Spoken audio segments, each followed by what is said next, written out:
Allahu Akbar, Allahu Akbar. Allah. Kita alam semesta menyebut satu hamba bernama Ubay bin Ka'ab. Nah, itulah jamaah rahmatullah, fadilah Al-Quran disebut namanya oleh Allah Subhanahu wa ta'ala.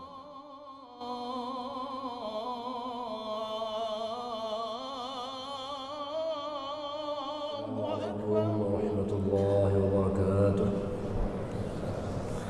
Alhamdulillahilladzi bi ni'matihi tatimmu shalihat. الذي خلق سائر الكائنات ثم الصلاة والسلام على سيد السادات نبينا وحبيبنا محمد صلى الله عليه وسلم. اللهم لا علم لنا إلا ما علمتنا، اللهم علمنا ما ينفعنا وانفعنا بما علمتنا إنك أنت العزيز الحكيم. فقال جل شأنه في كتابه الكريم وهو أصدق القائلين وبهديه يهتدي المهتدون. أعوذ بالله من الشيطان الرجيم. بسم الله الرحمن الرحيم. وننزل من القرآن ما هو شفاء ورحمة للمؤمنين ولا يزيد الظالمين إلا خسارا. Alhamdulillah, tidaklah kata yang paling indah kecuali rasa syukur atas rahmat dan nikmat Allah. Allah Subhanahu wa ta'ala yang tidak pernah menghentikan nikmat kepada hamba-Nya walaupun hamba lupa mensyukurinya. Selawat beri salam kepada junjungan alam baginda Rasulullah sallallahu alaihi wasallam, sayyidil awwalin wal akhirin, imamul muttaqin. Walau tak pernah berjumpa dalam dunia, semoga bersua di mahsyar kelak nanti. Hamba Allah jemaah yang dimuliakan Allah Subhanahu wa ta'ala, Ramadan adalah syahrul Quran, di mana Allah pilihkan bulan ini bulan Allah turunkan kalamnya al-mu'jizat al-abadiyah, mu'jizat yang abadi selama-lamanya hingga akhir masa, dan mu'jizat aqliyah karena semakin banyak orang menggunakan akalnya semakin nampak kemu'jizatan Al-Quranul Karim. Oleh karena itu jemaah rahmati Allah Subhanahu wa ta'ala, Allah memberikan penegasan dalam Al-Quran bahawa hadir Al-Quran itu sebagai obat. Wa nunazzilu minal Qur'ani ma huwa shifaa'un wa rahmatun lil mu'minin. Dan kami turunkan Al-Quran. Turunkan, Allah gunakan kalimah nazzala yunazzilu atau masdarnya at-tanzil. Makna tanzil adalah turun secara berangsur-angsur, 20 tahun 2 bulan 23 hari. Artinya dirahmati Allah Subhanahu wa ta'ala, ketika Allah turunkan Al-Quran kepada umatnya itu dalam waktu yang lama, dalam waktu berangsur-angsur, agar itu menjadi pelajaran kepada kita, agar Al-Quran yang dibaca berangsur-angsur, berjam-jam, berhari-hari, bermalam-malam. Untuk apa? Agar kita mendapatkan hikmahnya. Orang kalau minum obat dengan rahmati Allah ada kadarnya, berangsur-angsur. Kalau dia minum sekaligus itu enggak sembuh, malah jadi tambah penyakit dia. Maka oleh karena itu dengan rahmati Allah, Allah turunkan Al-Quran secara at-tanzil, berangsur-angsur, agar manusia semuanya dapat mengambil hikmahnya. Allah yang dimuliakan oleh Allah Subhanahu wa ta'ala, ketika kita sebut Al-Quran, kita ingat satu nama dalam sebuah cerita, yaitu Ubay bin Ka'ab. Ubay ini jemaah rahmat Allah, Allah berikan kelebihan dengan Al-Quran itu, sehingga jemaah rahmat Allah, baginda Rasulullah sallallahu alaihi wasallam pernah mengatakan, Inna Allah amarani an aqra alaika surat al-Bayyinah kama qala Nabi. Saya diperintahkan oleh Allah Subhanahu wa ta'ala untuk membacakan kepadamu, wahai Ubay, surah al-Bayyinah. Membacakan kepadamu. Ubay mengatakan, hal sammani Allah, apakah Allah menyebut nama saya ya Rasul? disebut nama saya. Betul kata Rasul, disebut namamu, maka meneteskan air mata keharuan, kebahagiaan, karena Tuhan pencipta alam semesta menyebut satu hamba bernama Ubay bin Ka'ab. Nah, itulah jamaah rahmatullah, fadilah Al-Quran, disebut namanya oleh Allah Subhanahu wa taala. Kita ingin disebut nama oleh Allah Subhanahu wa taala, sebutlah nama Allah dengan membacakan Al-Quranul Karim. Fadhkuruni adhkurukum washkuruni wa la takfurun. Sebutlah namaku, aku akan sebut namamu. Bersyukurlah akan nikmatku, janganlah engkau mengkufurinya. Jadi indah hikmah orang baca Quran, setiap dia baca Quran mesti dia sebutkan nama Allah Subhanahu wa taala. Hatta suatu hari baginda sallallahu alaihi wasallam bertanya kepada Ubay, "Ya Abul Munzir," panggilannya, "Ya Abul Munzir, ayu ayatin fi kitabillahil azam?" Ayat apa yang paling agung dalam Al-Quran, wahai Abul Munzir, wahai Ubay? Dengan etika sopan santun beliau bilang, Allahu wa rasuluhu a'lam, Allah Rasulnya yang lebih tahu. Gitulah adabnya Ubay. Kemudian baru menjawab, ayat yang paling agung dalam Al-Quran Karim, Allahu la ilaha illa huwal hayyul qayyum. Maka baginda sallallahu alaihi wasallam mendengar jawaban Ubay yang dibuka dadanya oleh Allah Subhanahu wa taala. Nabi tepukkan dadanya karena bahagianya Allah telah berikan hidayah dan wawasan kepada Ubay bin Ka'ab. Maka Ubay dengan rahmati Allah disebut dengan Sayyidul Qurra, penghulunya qarinya Al-Quran, orang yang hamalatul Quran, jamaah rahmati Allah Subhanahu wa taala. Maka oleh karena itu Ubay mulia dengan mulianya Al-Quran. Maka bila kita memiliki Al-Quran dalam dada kita, mulianya kita karena ada Quran di dalam dada kita. Maka oleh karena itu jemaah rahmati Allah, man laysa fi jawfihi syai'un min al-Qur'ani kal baitil kharib. Bila tidak ada dalam dada kita sedikit pun Al-Quran, itu Nabi umpamakan laksana rumah kosong, sunyi sepi. Maka hamba Allah yang dimuliakan, hadirkan Al-Quran dalam dada kita, walaupun hanya satu ayat, walaupun hanya satu surat, walaupun mungkin beberapa juz. Itu satu kebahagiaan yang luar biasa. Jemaah rahmati Allah Subhanahu wa taala. Jadi Al-Quran Allah sebutkan fungsinya syifaa'un wa rahmatun lil mu'minin. Al-Quran sebagai obat. Obat yang pertama, obat hati, obat ketenangan dan ketentraman. Orang mencari kebahagiaan kemana-mana, kebahagiaan itu ada dalam ayat-ayat Al-Quran. Maka nikmatilah kebahagiaan itu dengan kita membacakan Al-Quran. Obat membersihkan kekufuran dan kesyirikan. Orang yang baca Al-Quran akan bagus hubungan vertikalnya dengan Allah Subhanahu wa taala. Maka orang bilang, bila kita rindu berbicara dengan Allah, maka hadirkan dalam ibadah salat. Rindu kita mendengar kalam Allah, hadirkan dengan membaca ayat-ayat. Semakin banyak ayat yang kita baca, seakan kita sedang mendengar Allah berbicara dengan kita. Maka Al-Quran tidak pernah ada bosan orang membacanya. Fatihah berapa kali kita baca? Apalagi Pak Imam itu setiap kali ulang Fatihah itu tidak pernah ada bosan membacanya. Kenapa demikian? Semakin banyak kita baca, semakin dalam maknanya, semakin luar biasa keindahannya. Itulah Al-Quran. Beda dengan tulisan yang lain. Sekali dua kali kita baca bosan. Al-Quran tidak. Al-Quran tidak. Betul ya? Semakin banyak kita baca, kok ada semacam inspirasi baru dalam hidup kita. Maka Nabi mengatakan Al-Quran ma'dubatullah filat. Al-Quran jamuan Allah di atas muka bumi ini. Inilah hidangan Allah. Hidangan ini bagaimana makannya Allah? Terserah kamu. Mau makan pakai lauk apapun enak dia. Pakai lauk apapun enak. Orang baca dengan pendekatan biologi bagus.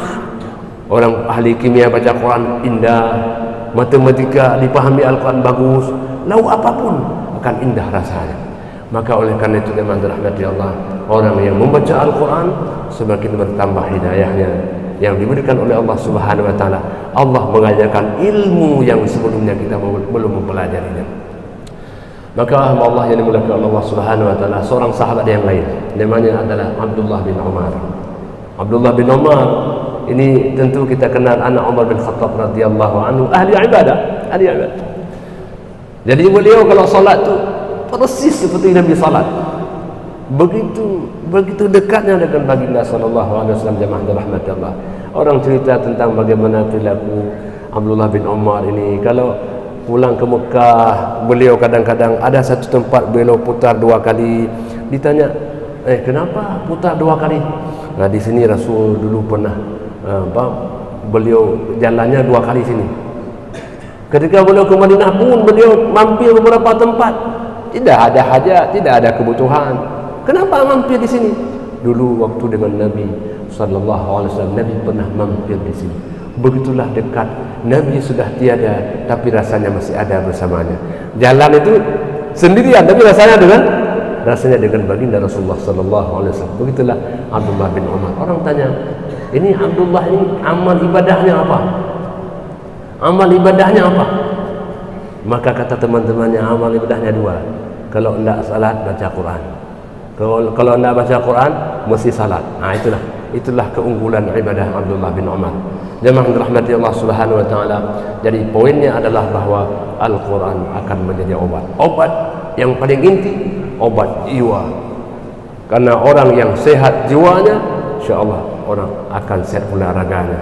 Karena banyak penyakit raga berangkat daripada penyakit jiwa. Kalau kita buruk akal, kita hasud dalam diri kita, ada ghanimah yang sering kita sebutkan, itu akan menyebabkan penyakit jiwa yang menghadirkan kepada penyakit raga.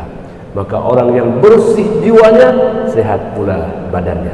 Nah ini jemaah dirahmati Allah. Kemudian poin yang kedua, wa rahmatul lil mu'minin, dan Al-Quran sebagai rahmah, sebagai taburan kasih sayang.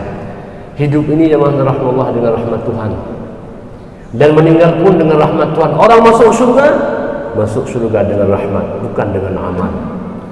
Ada seseorang ditanya, orang ahli ibadah, ibadahnya luar biasa bagusnya. Allah tanyakan kepadamu, kamu ingin saya berikan balasan kamu dengan rahmat saya atau dengan amal kamu? Karena dia merasa banyak kali ibadahnya, kan dia ahli ibadah. Siang dia berpuasa, malam dia bertahajud, banyak kali ibadahnya. Kata dia, ya Allah, kau balas saja dengan ibadah saya. Kalau ibadahmu yang kamu kerjakan itu hanya cukup untuk nikmat telinga. Hanya cukup untuk nikmat telinga. Belum lagi nikmat mata, belum lagi nikmat hidung, cuma cukup untuk nikmat telinga. Itu begitu rajin ibadahnya. Jadi tak sanggup kita untuk masuk syurga dengan amal kita, kecuali dengan rahmat Allah Subhanahu wa taala. Maka Nabi mengatakan, innakum la tadkhuluna al-jannata bi'amalikum. Kamu tak bisa masuk syurga dengan amalmu sedikit. Salat kurang khusyuknya, puasa kurang ikhlasnya, mungkin sedekah ada sedikit riyanya. Tidak bisa. Wala anta ya Rasulullah, tidak pula engkau wahai Rasulullah, wala ana illa ayataghammadi Allah birahmatih. Allah telah meliputi rahmatnya kepada saya. Maka dengan rahmat Allah, baginda sallallahu alaihi wasallam berakhlakul karimah. Dengan akhlak Allah, Nabi pada puncak keikhlasannya. Dengan rahmat Allah, Nabi dapat salat menjadi permata hatinya. Maka dalam Al-Quran Allah mengatakan, فَبِمَا رَحْمَةٍ مِّنَ اللَّهِ لِنْتَ لَهُمْ وَلَوْ كُنْتَ فَضًّا غَلِيظَ الْقَلْبِ لَانفَضُّوا مِنْ حَوْلِكَ فاعف عنهم واستغفر لهم وشاورهم في الأمر فإذا عزمت فتوكل على الله إن الله يحب المتوكلين.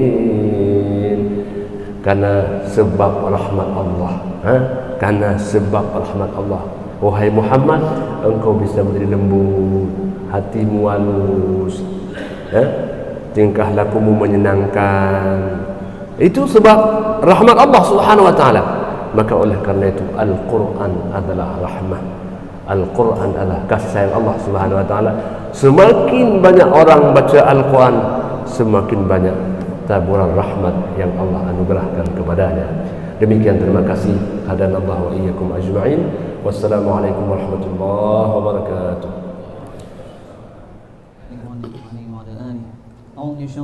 Bismillahirrahmanirrahim. Alhamdulillahi rabbil alamin. Allahumma salli wa sallim ala sayyidina Muhammadin fil awwalin, wa salli wa sallim ala sayyidina Muhammadin fil akhirin, wa salli wa sallim ala sayyidina Muhammadin fil nabiyyin, wa salli wa sallim ala sayyidina Muhammadin fil mursalin, wa salli wa sallim ala sayyidina Muhammadin fil mala'il a'la ila yaumiddin. وصل وسلم على سيدنا محمد وعلى آله وصحبه أجمعين. ولقد أشرت لنعت من أوصافه تحيي القلوب تهيج الأشجان.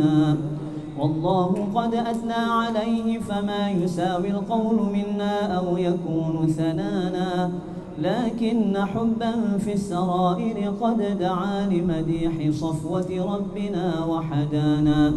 وإذ امتزجنا بالمودة ها هنا نرفع أيدي فخرنا ورجانا للواحد الأحد العلي إلهنا متوسلين بمن إليه دعانا، مختاره وحبيبه وصفيه زين الوجود به الإله حبانا. يا ربنا يا ربنا يا ربنا بالمصطفى اقبلنا أجب دعوانا. أنت لنا يا ذخرنا في هذه الدنيا وفي أخرانا. أصلح لنا الأحوال واغفر ذنبنا ولا تؤاخذ رب إن أخطانا. واسلك بنا في نهج طه المصطفى ثبت على قدم الحبيب خطانا.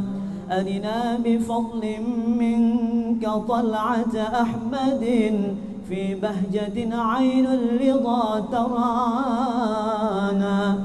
واربط به في كل حال حبلنا وحبال من ودى ومن والانا. والمحسنين ومن أجاب نداءنا وذوي الحقوق وطالبا أوصانا. والحاضرين وساعيا في جمعنا ها نحن بين يديك أنت ترانا. ولقد رجوناك فحقق سؤلنا واسمع بفضلك يا سميع دعانا. وانصر بنا سنة طه في بقاع الأرض واقمع كل من عادانا. وانظر إلينا واسقنا كأس الهنا واشفي وعاف عاجلا مرضانا. واقضي لنا الحاجات وأحسن ختمنا عند الممات وأصلح عقبانا. sama-sama.